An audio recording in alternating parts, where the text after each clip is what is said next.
날씨가 추워지면 찾아오는 불청객이 있다. 바로 손발저림. 혈관들이 갑자기 수축하면서 혈액이 안 가게 되는 거거든요. 혈액이 안 가게 되면 손 색깔이 변하죠. 이렇게 창백하게 변하기도 하고 이렇게 까맣게 변하기도 하고.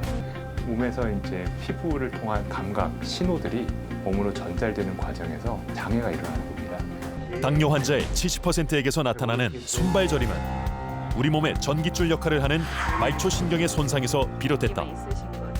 우리가 전기 감전되면 저리고 찌릿거리고 하는 것처럼 우리 전깃줄 역할을 하는 말초신경이 손상이 되면 신경통성 통증이 이제 나오게 되고. 손발저림은 우리에게 어떤 위험 신호를 알리는 걸까? 신호를 알아야 건강을 지킬 수 있다.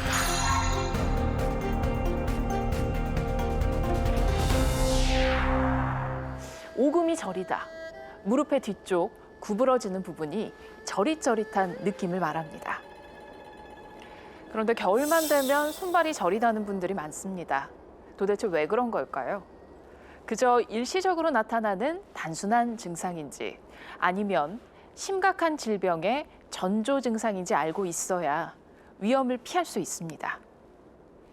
오늘은 겨울철에 특히 심해지는 손발 저림의 다양한 원인과 치료 및 예방 방법에 대해서 알아보겠습니다. 김 씨에게 발저림이 나타난 건 8년 전 뇌졸중으로 쓰러진 후였다.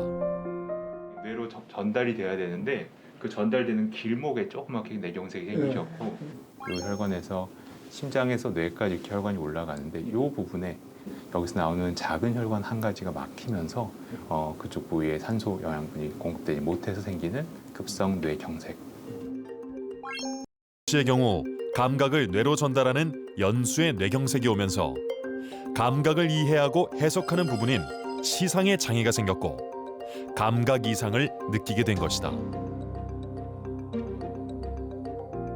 손발저림은 뇌졸중의 전조 증상으로 나타나는 경우도 있는데 이때는 신체의 한쪽에서만 나타나는 게 특징이다.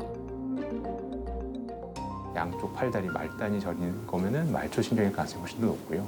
몸의 반쪽만 저린 증상이 있다. 그럴 경우에는 뇌경색의 가능성이 높고 그리고 반신만 저리면서 저린 것뿐만 아니고 추가적으로 반신에 힘도 빠진다. 힘이 빠지면서 저림 증상이 둘 다 있다.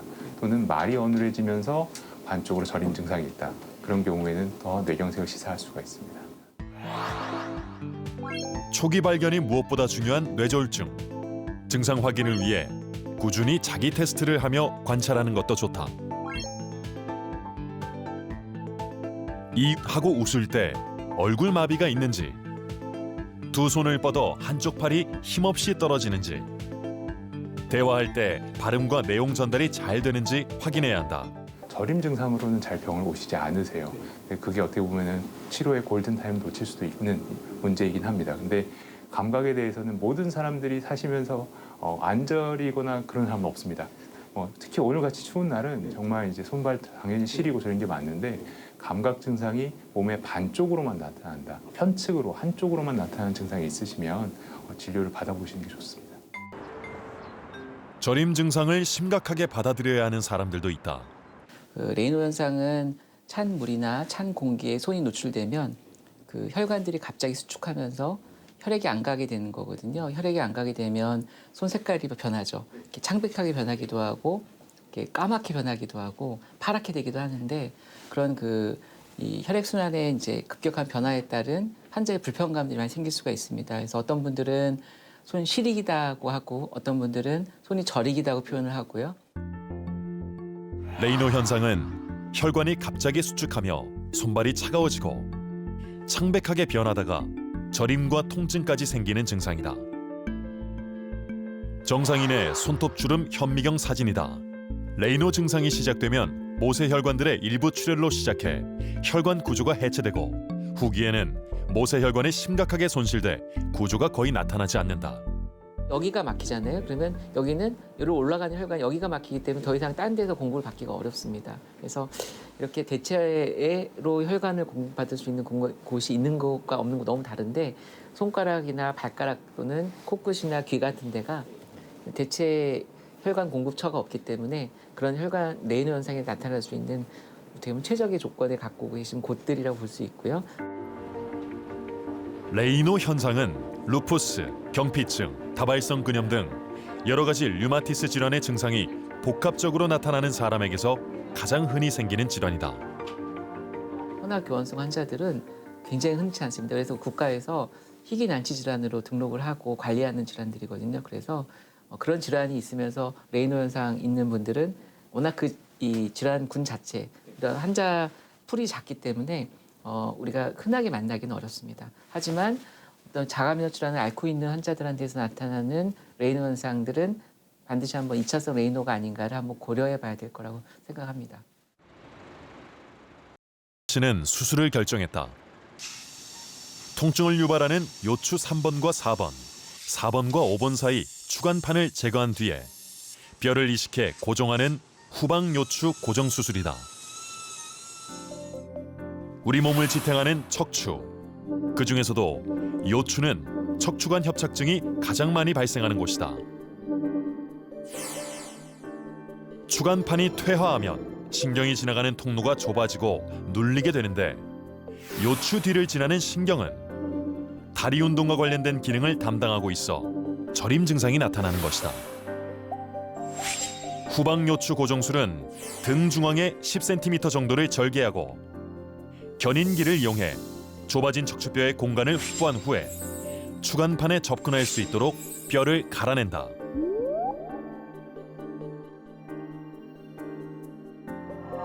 그리고 갈아낸 뼈를 작게 잘라 케이지 안에 가득 채운 후에 이식하는 것이다. 옆 공간도 같은 방법으로 이식 후 척추 나사를 이용해 척추뼈 간격을 일정하게 유지시켜준다. 그 후 시간이 지나면서 이식한 뼈들이 성장해 빈 공간을 채우면 척추뼈가 융합되면서 단단한 뼈 덩어리가 만들어져 두 척추가 결합하게 되는 것이다. 척추관이 불룩하게 나오고 주변 관절이 커져 있던 씨의 척추뼈는 수술 후 말끔히 제거됐다. 통증이 있거나 저림감이 있다든지 이런 것들이 심하더라도 뭐 신경 차단술 같은 시술 같은 것들을 하면 대부분의 경우는 많은 효과를 볼 수 있습니다. 근데 이런 치료들을 계속 함에도 불구하고 자기 생활을 할 수가 없고 보행 자체가 너무 힘들고 한 경우에만 수술적인 그런 방법들을 사용하게 됩니다. 다리 저림 증상뿐만 아니라 이제 그 보행에 어려움이 되는 이제 신경인성 보행 장애가 나타나는 것을 의미하는데, 그러니까 걸음을 걸을 때 처음에는 조금 괜찮았지만은 약간 시간을 두고 걷다가 보면은 다리가 터질 것 같고 오래 걷지를 못하겠고 주저앉으면 조금 낫고, 이런 것들은 협착증을 시사하는 중요한 소견입니다. 늦지 않게 병원을 방문해야 되는 경우는 저림 증상뿐만 아니라 다리 쪽에 위압감, 그러니까 다리에 힘이 빠지는 증상, 그 다음에 소변, 대변에 장애까지 생기는 경우가 있습니다. 협착증이 진행이 되면은 그런 증상들은 빨리 병원을 찾아봐셔야 됩니다. 손발 저림이 우리 몸에 보내는 신호를 빨리 파악해 적절히 치료하면 꼿꼿한 허리를 지킬 수 있다. 수술이라는 것은 이제 신경을 풀어주는 감압을 하는 것인데, 감압을 하더라도 신경 기능이 회복이 안 될 수가 있기 때문에 적절한 타이밍에 우리가 신경 감압을 하는 것은 이런 환자분들이 기능을 회복하는 데 있어서 중요합니다. 저림 증상은 뜻밖의 부위에서 유발되기도 한다. 무릎 동맥류는 복부를 제외한 나머지 동맥에서 생길 수 있는 가장 흔한 동맥류다. 는 왼쪽 무릎을 지나는 대동맥에서 약 4.5cm, 아기 주먹 크기 정도의 동맥류가 자라나면서 주변의 신경이나 정맥을 눌러 혈액순환에 장애가 발생했다. 근육 속에 위치해 크기가 클수록 노출시키기 어려운 동맥류. 그런 경우 무릎 관절 상하에 약 10cm씩 절개한 후에 동맥류의 양끝 부분을 결찰해 동맥류를 제거하는 것이다. 그 후 정맥 혈관을 채취해서 동맥 자리에 대신 연결해 혈액이 원활하게 흐르게 한다. 크기가 커지면 반드시 수술을 해야 되고요. 이거는 동맥류 자체는 파열이 됐을 때가 가장 위험하고 그게 복부 대동맥류를 수술하는 이유인데 복부가 아닌 다른 동맥류는 사실 파열보다는 막힘증이라든지 그 더 멀리 색전증이 생겨서 그것 때문에 위험하기 때문에 미리 증상이 없을 때 예방적으로 치료를 하는 게 원칙입니다. 수술 후 씨의 왼쪽 무릎에 있던 동맥류는 깨끗하게 제거됐고 다리 저림 증상도 사라졌다. 손발 저림 증상이 나타나는 원인은 다양합니다. 어느 시점부터 골반과 다리 쪽으로 저림 증상이 나타나면 척추관 협착증이나 허리 디스크 등을 의심해 봐야 합니다. 평소에는 괜찮다가 어느 날 갑자기 몸의 한쪽 팔다리에만 저림 증상이 나타난다면 뇌경색, 뇌졸중을 의심해 보는 게 좋습니다. 이럴 경우 언어 장애나 마비 증상이 없다고 하더라도 지체 없이 병원으로 가서 뇌경색, 뇌졸중 여부를 확인할 필요가 있습니다. 가볍게 전조 증상으로 오는 경우가 있기 때문입니다. 그리고 특히 손발 저림 증상에 주의를 기울여야 하는 사람들이 있습니다. 바로 당뇨병 환자입니다. 당뇨병 진단을 받은 후에 말초 혈관이 지나가고 있는 손발에 저림 증상이 발생하면 당뇨 합병증의 시작을 의심하고 확인할 필요가 있습니다. 당뇨 환자의 손발 저림 원인은 말초신경의 이상에서 비롯된다. 눈 한번 감아보시고 진동감 느껴지시죠? 예. 다시 잘 모르시겠어요? 예, 그렇습니다. 예. 자극이 오면은 온다고 얘기하시면 돼요. 예. 저기 오시고 도구를 이용해 발바닥을 찔러보기도 하고 진동을 일으키는 소리 굽쇠를 이용해 감각 이상을 확인한다.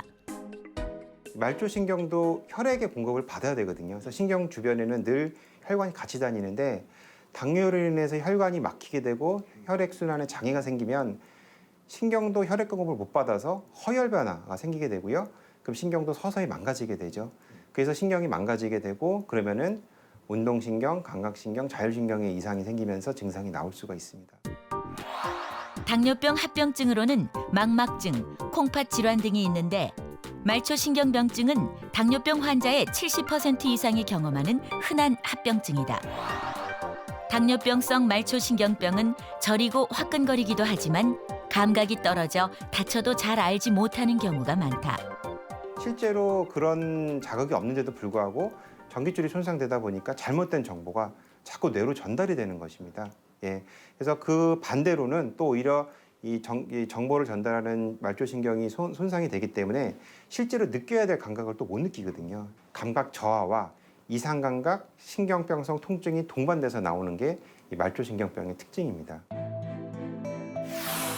척수에서 시작되는 운동신경과 감각신경은 전깃줄처럼 우리의 몸에 뻗어 있는데 신경에 장애가 오면 척수에서 멀수록 빨리 나타나고 손상도 많이 된다. 그래서 감각신경에 장애가 오면 뇌에서 가장 멀리 있는 발끝에서부터 통증이 시작되고 점점 위로 올라가 무릎, 손에서 나타난다. 운동신경에 장애가 오면 양쪽 손발에 동시에 통증이 발생한다.